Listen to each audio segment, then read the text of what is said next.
Yes बेटा, हमने first lecture में देखा डबल फर्टिलाइजेशन। डबल फर्टिलाइजेशन क्या हुई, देखो एक फर्टिलाइजेशन तो यहां हुई बेटा, ये था एग, उसके अंदर कितना नंबर था n, दिस वाज एग, और इसके साथ आके जुड़ गया मेल गैमीट, इसके पास भी कितने बेटा n, तो n प्लस n ये क्या बन जाएगा 2n यानी जाइगोट। एक यहां पे जो अपन पहले पढ़ी थी, इस सेल का नाम क्या होता है, सेंट्रल सेल। इस सेंट्रल सेल के अंदर ये n और n, यहां पे दो क्या थे, पोलर न्यूक्लियाई, तो एक मेल गैमीट आके जुड़ गया इनके साथ n, तो ये क्या हो गया था बेटा 3n, तो ये कैसा स्ट्रक्चर बन गया, ट्राइप्लॉइड। तो इस ट्राइप्लॉइड स्ट्रक्चर को हम लोग कहते हैं प्राइमरी एंडोस्पर्म न्यूक्लियस। अच्छा एक तो देखो दो फर्टिलाइजेशन हुई है, तो क्या हो गया बेटा ये डबल फर्टिलाइजेशन। इस 3n वाले ट्राइप्लॉइड न्यूक्लियस को क्या कहेंगे, primary endosperm nucleus, primary endosperm nucleus.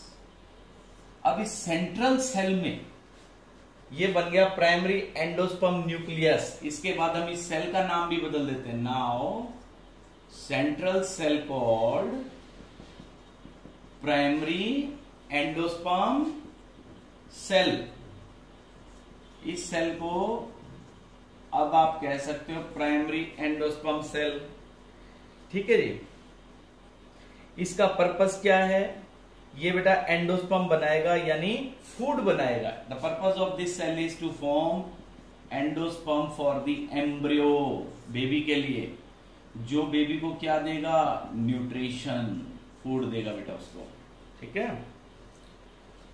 बाकी सब स्ट्रक्चर आपको पता ही, antipodal cell, synergids, tube nucleus, ये सब डीजनरेट हो गए हैं, खत्म हो गए हैं, ओके।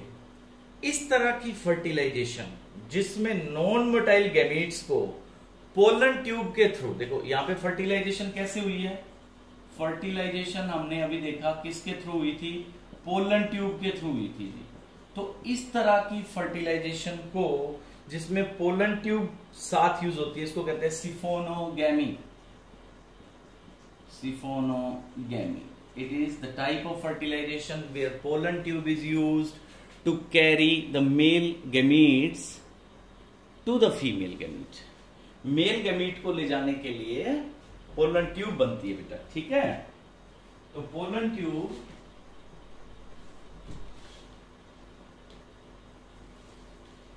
तो पोलन ट्यूब का पर्पस क्या है कि कैरी करना। अब जो एंडोस्पर्म यानी ये फूड जो बनता है बेबी के लिए, ये क्या है और कितनी तरह का, बहुत ही आसान सा टॉपिक है बेटा। जो एंडोस्पर्म बनेगा, देखो ये हो गया एम्ब्रियो सैक स्ट्रक्चर, इसमें ये हो गया स्ट्रक्चर 3n वाला, यहां बन गया जी जाइगोट। अब ये डिवाइड करेगा और यहां पे नई सेल्स बनाएगा और इसको क्या कह देंगे, एंडोस्पर्म, फूड। अब ये एंडोस्पर्म भी कई तरह के बेटा, कैसा कैसा फूड है। जो नारियल आप खाते हो ना, उसमें जो आप पानी पीते हो और व्हाइट वाला पार्ट खाते हो, वो एंडोस्पर्म है बेटा, ठीक है। तो एंडोस्पर्म कितनी तरह का बनता है, 3 तरह का बनता है, यानी जो बेबी के लिए फूड बनेगा वो 3 टाइप्स का बनेगा। एक बनेगा बेटा न्यूक्लियर एंडोस्पर्म, एक बनेगा बेटा सेलुलर एंडोस्पर्म, और एक बनता है बेटा हेलोबियल एंडोस्पर्म। यस बेटा, फर्स्ट है न्यूक्लियर। ये डाइकोट्स का मेन फीचर है, जैसे इसका एग्जांपल कैप्सिला में भी है, कैप्सिला प्लांट इसका एग्जांपल है, हाँ जी। तो इसमें क्या होता है, जो एंडोस्पर्म सेल है वो कैसे डिवाइड करते थे, जैसे ये एम्ब्रियोसैक सेल, ये यहां पे हमारा 3n वाला स्ट्रक्चर था, प्राइमरी एंडोस्पर्म न्यूक्लियस, ये डिवाइड करता है बेटा। इसमें न्यूक्लियस ज्यादा बनते हैं, मतलब न्यूक्लियस की डिवीजन हो रही है लेकिन साइटोकाइनेसिस नहीं हो रहा। देखो न्यूक्लियर डिवीजन चल रही है, मतलब न्यूक्लियस तो बन रहे हैं, पर साथ ही साथ साइटोकाइनेसिस यानी सेल डिवाइड नहीं कर रही, तो इसका मतलब न्यूक्लियस ज्यादा हो जाएंगे। तो न्यूक्लियस ज्यादा हो जाएंगे तो इस स्ट्रक्चर को आप ऐसे बना सकते हो। देखो इसके अंदर तो पहले एंडोस्पर्म सेल्स, फिर इसके बाद यहाँ देखिए इन सेल्स के अंदर न्यूक्लियस ज्यादा है बट सेल्स कम है। इसके अंदर अल्टीमेटली क्या होगा, एंडोस्पर्म डिपॉजिट हो जाएगा। देखो ऐसे, जैसे यहाँ पे ये सेल्स होगी, इसमें न्यूक्लियस ज्यादा है बेटा और साइटोकाइनेसिस कम है, तो ये क्या बन गया बेटा, एंडोस्पर्म। सेकंड है बेटा सेलुलर। ये किन में होता है, धतूरा में। इसका एग्जांपल है धतूरा,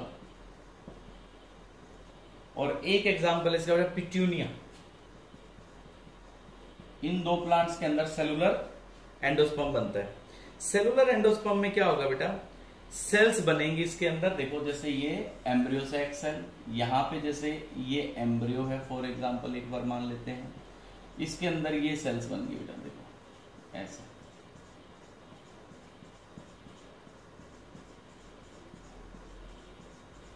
तो ये सेल्स किस लिए बनी है, बच्चे को फूड देने के लिए, ये भी क्या एंडोस्पर्म है।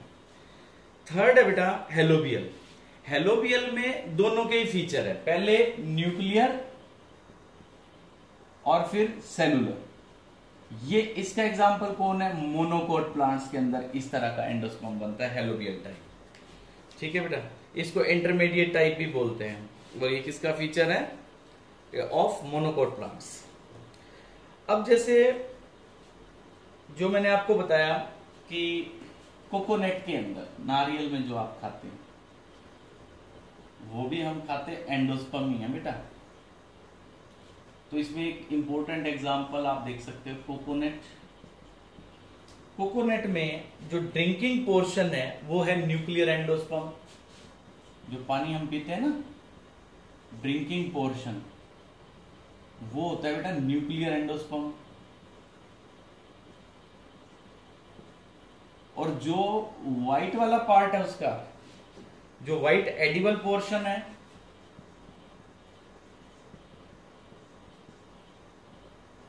वो कैसा है, सेलुलर, सेल्स का बना हुआ, सेलुलर एंडोस्पर्म है बेटे। हाँ जी। अब इसके बाद है development of embryo in dicot. Dicot, अब देखो हमने फूड देख लिया कि प्लांट का कैसे फूड बना, बच्चे के लिए फूड क्या होगा, फर्टिलाइजेशन कैसी होगी, डबल फर्टिलाइजेशन क्या है। तो development of embryo in dicots, development of embryo in dicots. Dicot में एम्ब्रियो कैसे बनता है, तो एम्ब्रियो डेवलपमेंट जो होती है वो जाइगोट जिस तरफ है, ऑब्वियसली जाइगोट के अंदर ही होगी, जाइगोट डिवाइड करेगा। जैसे ये एम्ब्रियो सैक सेल है, यहां पे पड़ा है जाइगोट और यहां पे एंडोस्पर्म की सेल 3n। जैसे कुछ एंडोस्पर्म बन गया, जैसे कुछ थोड़ा सा एंडोस्पर्म बनना स्टार्ट हो गया, तो कुछ फूड बनने के बाद अब ये जाइगोट भी अपना काम शुरू करेगा, इसने भी अब डेवलप करना है, बेबी बनाना है। अब सीड में क्या होता है बेटा, एम्ब्रियो कुछ स्टेज तक डेवलप करता है फिर रुक जाता है। फिर जब आप उस सीड को जर्मिनेट करवाएंगे, उसको फेवरेबल कंडीशंस देंगे, फिर वो फिर से डिवाइड करना शुरू करेगा। तब तक वो रुका रहेगा डोरमेंसी में। मैं फिर रिपीट कर रहा हूं बेटा, सीड्स के अंदर जो बेबी है यानी एम्ब्रियो है वो डिवाइड करता है और एक स्ट्रक्चर तक डेवलप करता है, फिर उसके बाद रुक जाएगा। जब तक ये बीज को फेवरेबल कंडीशंस यानी मॉइस्चर नहीं मिले तब तक ये ग्रो करना स्टार्ट नहीं करेगा। तो जब तक वो रुका रहता है उसको कहते हैं बेटा डोरमेंसी। और डोरमेंसी कुछ प्लांट्स की तो हजारों साल भी हो सकती है, एक एग्जांपल देखेंगे हम आगे। तो ये डेवलपमेंट कैसे होती है, एम्ब्रियो कैसे स्टार्ट करता है, तो सबसे पहले इस जाइगोट के अंदर जो डिवीजन होती है बेटा वो ट्रांसफर्स होती है। जैसे ये किस तरफ पड़ा है, माइक्रोपाइलर एंड की तरफ पड़ा है, जाइगोट तो नीचे ही पड़ा है ना बेटा, तो माइक्रोपाइलर एंड की तरफ है। इसके अंदर फर्स्ट डिवीजन ट्रांसफर्स होती है और एक सेल इसकी बनती है माइक्रोपाइल की तरफ। जैसे ये एक सेल थी बेटा, इससे दो नई सेल आ गई, देखो जैसे इससे एक सेल ये रेड की कलर की आ गई और एक जैसे हम रिप्रेजेंट करते हैं ये ग्रीन कलर की। तो जो रेड कलर, अब ये सेल्स कैसी हैं, 2n2n है बेटा। अब मियोसिस नहीं हो रहा, अब तो कॉपी हो रही है, माइटोसिस हो रहा है। अब तो सेल्स अपनी कॉपी कर रही हैं बच्चे के लिए।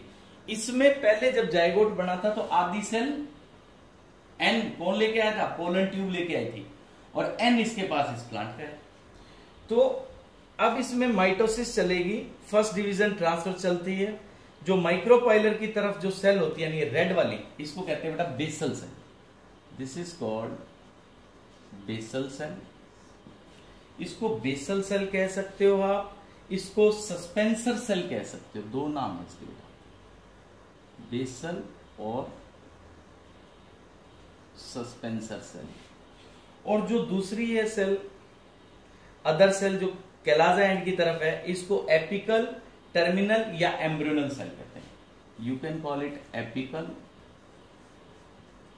टर्मिनल और embryonal. You can call any name to this. तो जाइगोट की पहली डिवीजन हुई जिसमें ट्रांसवर्स डिवाइड किया, इसने दो सेल बनाई, एक बेटा माइक्रोपाइलर एंड की तरफ, नीचे की तरफ यहां, और ये एंड कौन सा इसका, ये एंड है इसका कैलाजा एंड। तो कैलाजा एंड की तरफ जो सेल है वो कैसे बेटा, एपिकल कह सकते हो, टर्मिनल या फिर एम्ब्रियोनल सेल। तो अब ये दोनों सेल अब इकट्ठी डिवाइड करना शुरू करेंगे, मतलब बेसल भी और एपिकल भी। एम्ब्रियोनल सेल डिवाइड करती रहेगी और इससे क्या बनेगा, इससे बनेगा बेटा प्रो एम्ब्रियो। ये अल्टीमेटली लीड करेगा तो डिवाइड करते हुए प्रो एम्ब्रियो में, फिर ग्लोबुलर हार्ट शेप, फिर ये कैसा एम्ब्रियो, ग्लोबुलर में, फिर हार्ट शेप में, और फिर ये मैच्योर एम्ब्रियो में। मतलब ऊपर वाली जो सेल है एपिकल, वो पूरा एम्ब्रियो बना देगी। नीचे वाली सेल क्या करेगी, सस्पेंसर सेल, ये डिवाइड करेगी 6 से 10 सेल तक। नीचे वाली ये सेल, ये 6 to 10 सेल्स में डिवाइड करेगी बेटा, और ये एक लंबा फिलामेंट बना देगी जिसको हम कहेंगे सस्पेंसर। कैसा स्ट्रक्चर बन जाएगा फिर इसका, देखो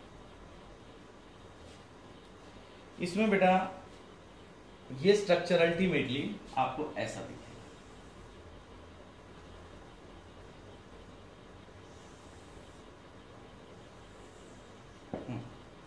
इसमें एक लोअर सेल, फिर इसके बाद ये सस्पेंसर सेल्स ऐसे। ये किससे बनी है, बेसल से, ये बनी, ये बेसल से बनी है बेटा। अपर जो सेल्स हैं वो यहाँ पे, ये वाली यानी टर्मिनल सेल, ये एक ऐसा स्ट्रक्चर बना देगी। ठीक है बेटा, ये कैसा बन गया, ग्लोबुलर एम्ब्रियो। इसके अंदर यहाँ पे सेल्स हैं,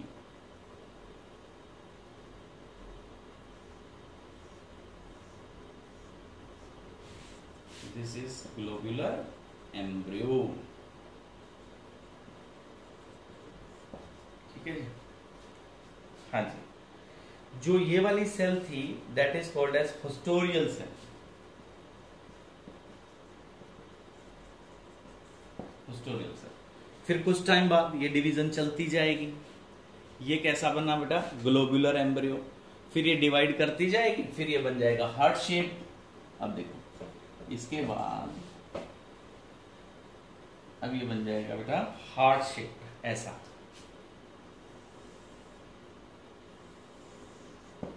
यस ये देखिए, ये सस्पेंसर, 6 से 10 सेल इसमें होती है बेटा। फिर ये स्ट्रक्चर आपको ऐसा दिखेगा। Now it is heart shape embryo, it is heart shape embryo. फिर इसके बाद ये और ज्यादा डेवलप करेगा, फिर ये बना देगा बेटा मैच्योर एम्ब्रियो। इसके बाद नेक्स्ट स्टेज आ जाएगी, फिर ये बेबी कंप्लीट, ये जो जाइगोट है वो मैच्योर एम्ब्रियो के अंदर डेवलप कर जाएगा। मैच्योर एम्ब्रियो का स्ट्रक्चर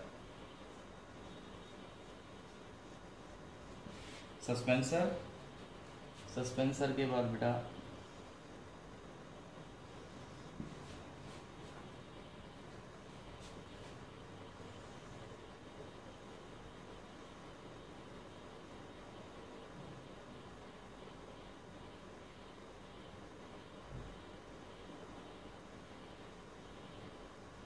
इस तरह से कुछ स्ट्रक्चर डेवलप करेगा। ये मैच्योर एम्ब्रियो हो गया बेटा। ये जो दो हैं ये हैं इसके कोटिलिडन्स।